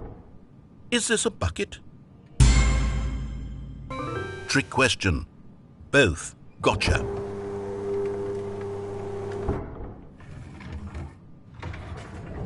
Item... Wait, hold on. I can't find the next one. Let me see. It should be around here somewhere.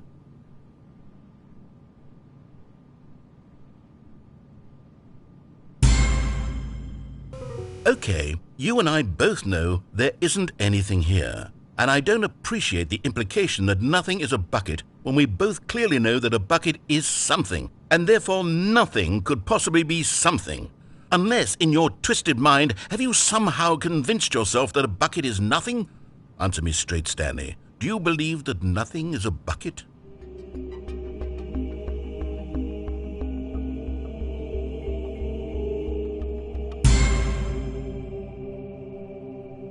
You know what? I'm too confused to even sort it out. I've lost all sense of perspective. What is a bucket? What isn't a bucket? Mere moments ago I could answer these questions with confidence, and yet now I'm somewhat adrift. Do any of us know what a bucket is?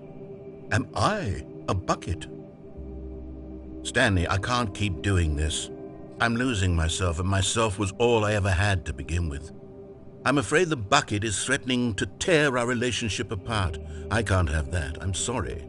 But I'm going to erase all buckets from the game entirely. Okay, here we go.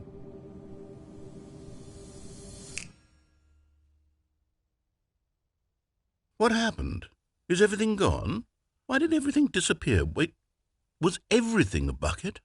Every single thing in the game was a bucket. Oh my God, I had no idea. How could... Except me. I'm not a bucket after all. And you, Stanley, you're still here. You're not a bucket either. Oh, this is wonderful news. We're not buckets. Yes, I actually feel much more at ease right now. It's delightful to get some clarity on that issue, but it doesn't change the fact that we haven't got a game. So, tell you what, I'll reset everything and we'll put back all of the buckets, okay? And we'll know that it's all a bucket. But if you run into anyone else, maybe don't mention that. Who knows what that information might do to a person? All right, here we go.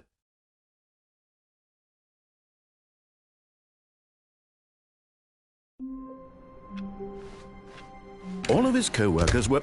Wait, no. This isn't the right office, is it? Is this Stanley's office?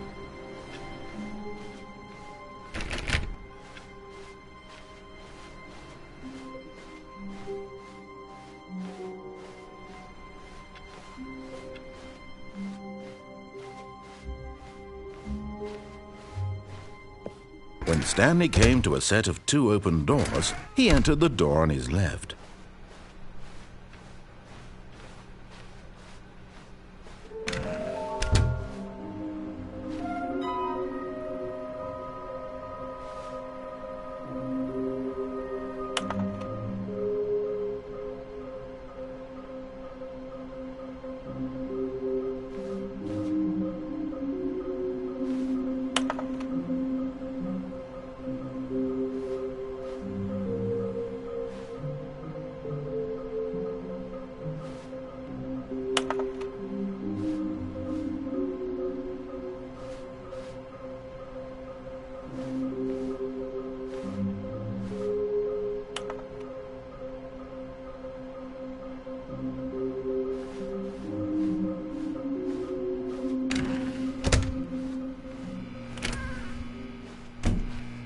Stanley stepped into the broom closet, but there was nothing here, so he turned around and got back on track. Coming to a staircase, Stanley walked upstairs to his boss's office.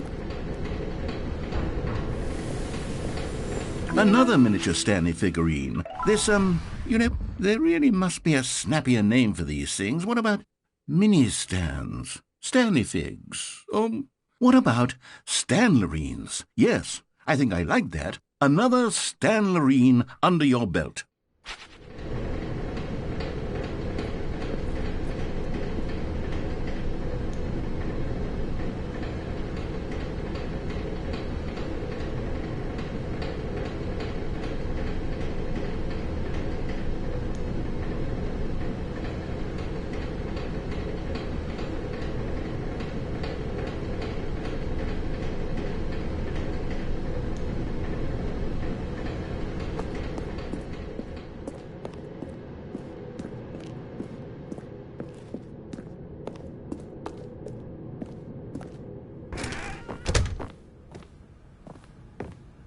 Here's the door, just go.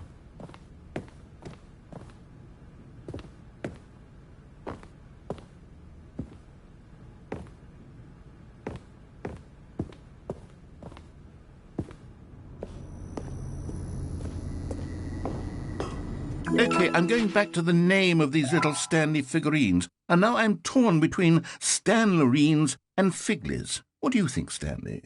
What name better encapsulates the intrinsic sense of happiness that you get from seeing a small number in the corner of your screen go up by 1? Let me sit on it. I'm sure it will come to me.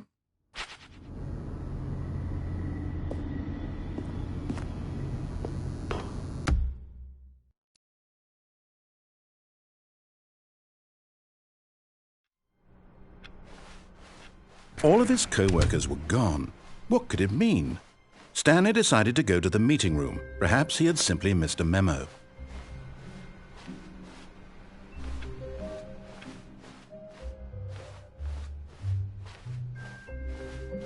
When Stanley came to a set of 2 open doors, he entered the door on his left.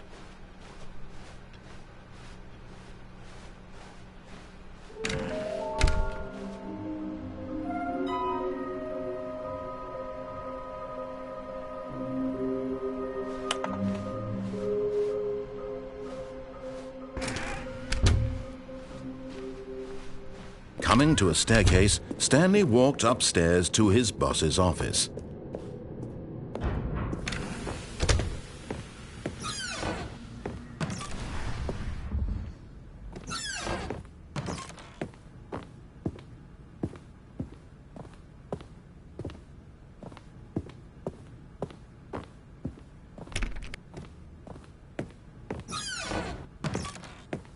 You're getting close now, Stanley. You've nearly gotten all of the Figler and Marines. Very soon, you'll collect the last one, and then the first number will equal the second number, and that will be it.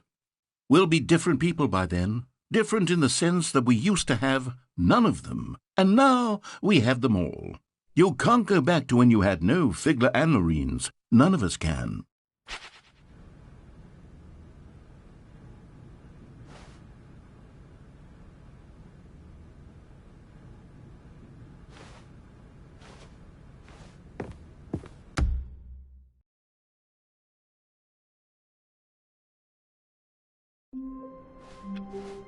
All of his co-workers were gone.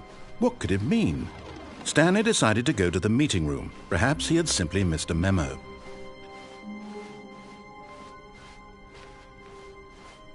When Stanley came to a set of 2 open doors, this was not the correct way to the meeting room, and Stanley knew it perfectly well. Perhaps he wanted to stop by the employee lounge first, just to admire it. The lounge was grand, majestic, perhaps too majestic. Like a combination of a much smaller version and a much larger version of this exact room. It all made Stanley uncomfortable, and he started to bleed a little. This made him smile. At last, proof that he was human.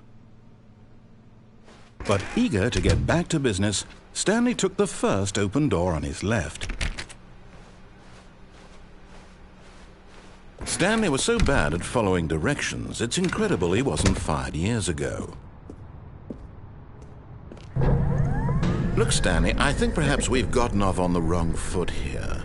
I'm not your enemy, really, I'm not. I realize that investing your trust in someone else can be difficult, but the fact is that the story has been about nothing but you all this time. There's someone you've been neglecting, Stanley. Someone... What? Really?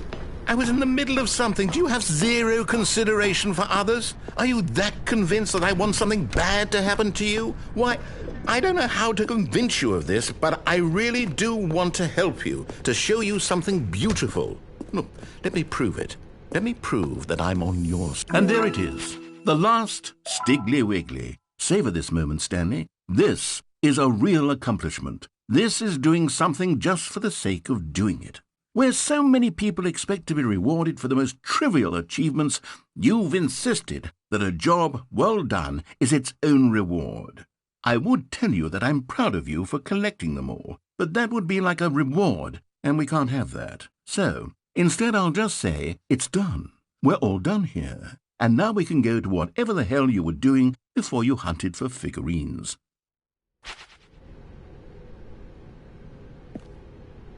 Now listen carefully, this is important. Stanley walked through the red door.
Stanley, I'm sorry, but I have to put a pause on things. It's those figurines, those Figlers.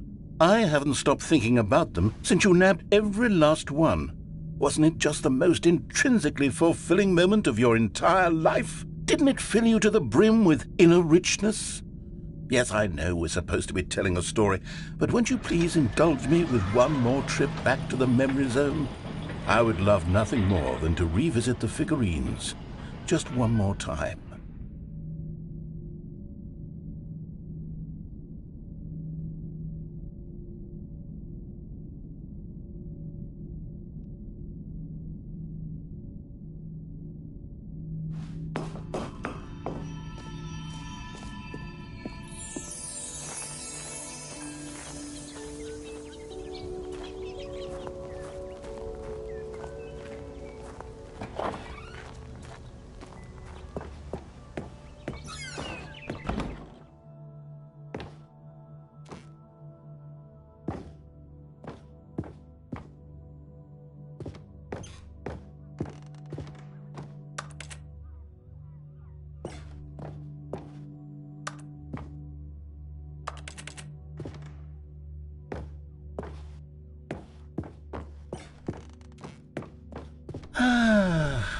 Here's where it all began.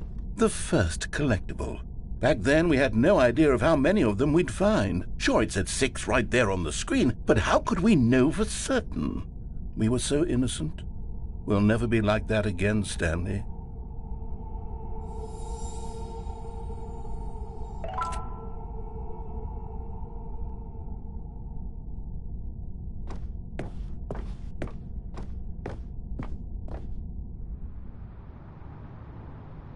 And here was a second Stanley. You found this one all on your own, just by poking around in the warehouse. You did that, Stanley. I'll be honest. Back then I had no faith in you to find any of them, let alone 6. But you continue to surprise me in all sorts of mundane, unremarkable ways.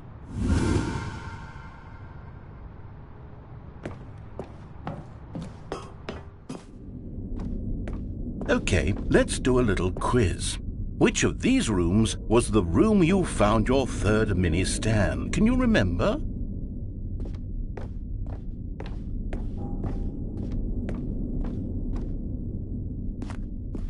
Hey, that's exactly right. It was here under the stairs. It was the third one. You picked it up, and then after that, you had 3 of them. I'm glad these moments are so crystal clear in your memory, but I shouldn't be surprised. After all, science tells us that it's impossible to forget your third time doing anything. Let's see, what came next? Oh yes, we found a Figley in this pink room. Oh well, I can't actually say I remember being in this room, but it's here in the memory zone, so it must have happened.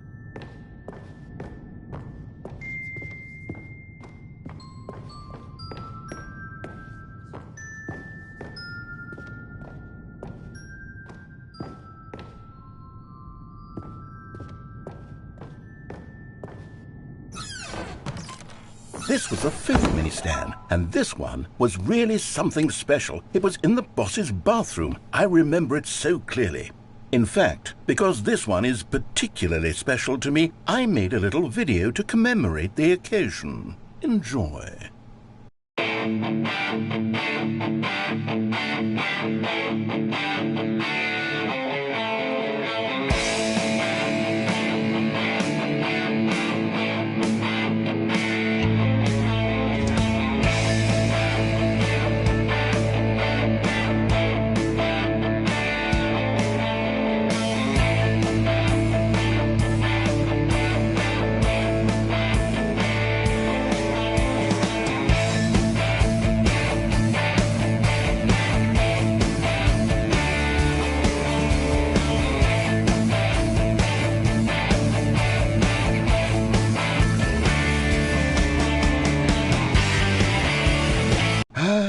Takes you back, doesn't it? I spent a lot of time making that video, but it was 8 minutes I wouldn't have spent on anything else.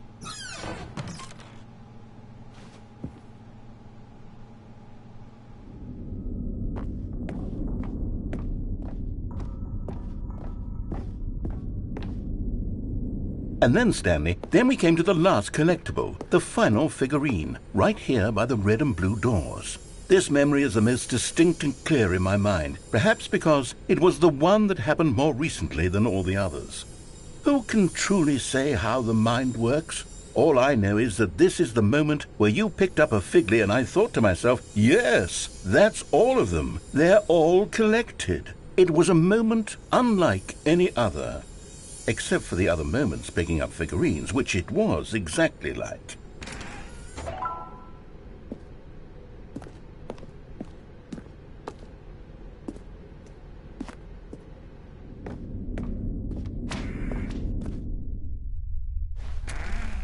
And then there was no more, because we've caught up to the present moment. Nothing left to do but move onward into the future. Goodbye, memory zone.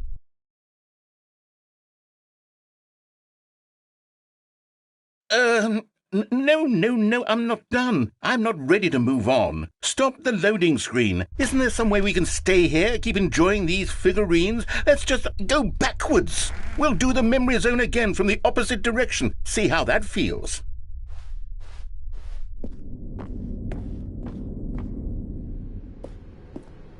Okay, yes, the room with the red and blue doors. I remember this. I must say, of all the figurines we looked at in our initial tour of the memory zone, this one is the most distinct and clear in my mind. Let's keep going, I want more. And here's where I made that video. Don't you remember the video we watched?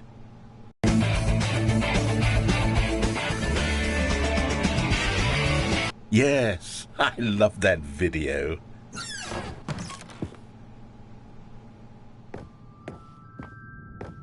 Still don't remember the pink room, Stanley. Still no memory of this one. Good room, though. A solid room.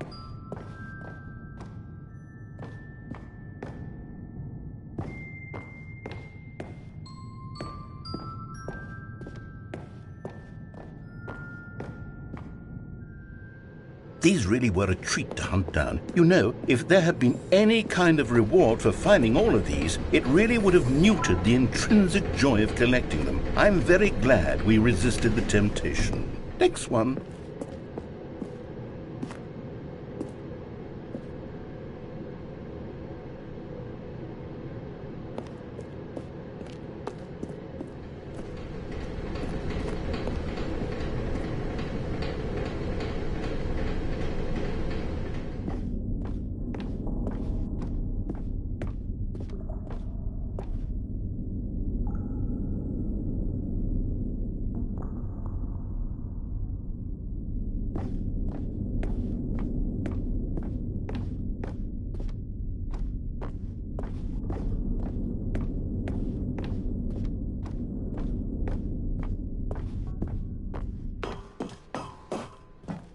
This was our second figly. Don't you remember? Yes, I remember it too.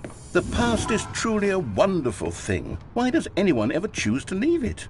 Keep going.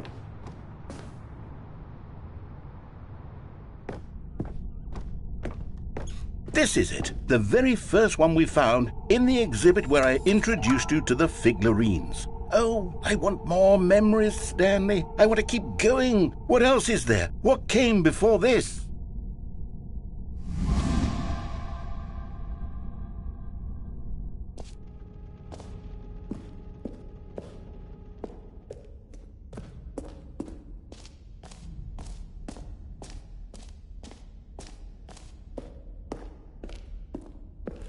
Look, it's the terrible new content that we were originally sold on. I remember hating it back then, but time does put a rosy filter on everything. In fact, I dare say I'm actually quite fond of it now. Look how much fun the past is. I want more. More memories.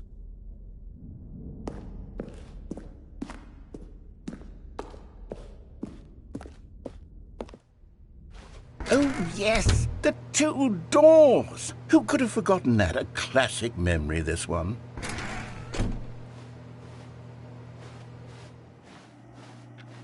And before everything else, there was your office. Is there anything else? Was there something that came before your office? There's something I feel I can remember. I can remember. Yes, I'm remembering something now. I remember before this whole story got started. Back then I was different. I used to make big decisions. I was passionate. I was skeptical. I weighed each decision with profound thoughtfulness. And then somewhere along the way, I stopped making decisions. I became lazy, and I came up with a character named Stanley to do my thinking for me. He would make the decisions. He would decide which way to go. I would cheer him on as he collected figurines for no reason. Why did I invent Stanley? Was I lonely? Yes, perhaps that's it. Perhaps I needed to imagine I had companionship. And Stanley really did make for a wonderful companion, even if he was a fiction. But I suppose it's grown old. I want to think for myself again. I want to go back to how it used to be. Yes, I can be on my own again. I can do it. I'll be stronger this time. I'll take care of myself. I don't need Stanley anymore. Oh, but he truly was so much fun to play with. You know what? Since we're in the memory zone, how about one more good memory? Let's go back just once and give Stanley one more run of the office, and then I'll retire him for good. I did enjoy telling his story so very much. Okay, here we go. This is the story of a man named Stanley.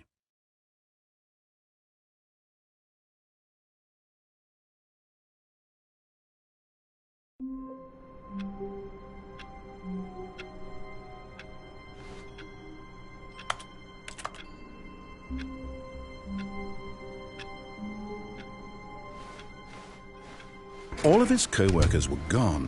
What could it mean? Stanley decided to go to the meeting room. Perhaps he had simply missed a memo.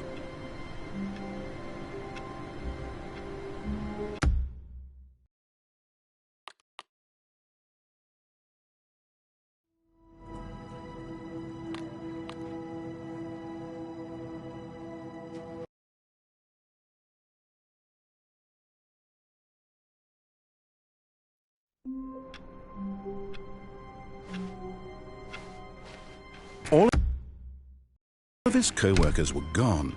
What could it mean? Stanley decided to go to the meeting room. Perhaps he had simply missed a memo.